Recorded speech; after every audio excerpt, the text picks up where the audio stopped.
لو الحكاية فيها إن فيتو. علمي رياضة. امتحان الجبر كان عامل ايه؟ امتحان الجبر كان صعب ولا سهل؟ كان في غش في اللجنة ولا كان في التزام؟ اشمعنى بقى؟ هو كده كده كان واقف هو الصفين ده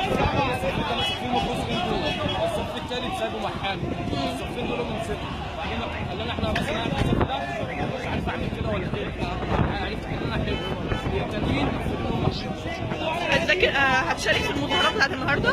المظاهرات هتشارك فيها؟ موقفك ايه من الطلبة اللي اتقبض عليهم في المظاهرات المرة اللي فاتت؟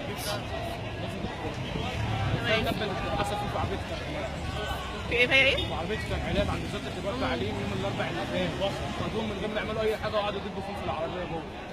اسالي احنا واقفين بره نزل عشان مش عارفين نعمل حاجه واللي كان بيعدي وانا لسه قناه البابا وقناه الحريه وقناه قلت ايه احنا نشوف بس ايه اللي بيحصل هناك. تمام شكرا. فيتو.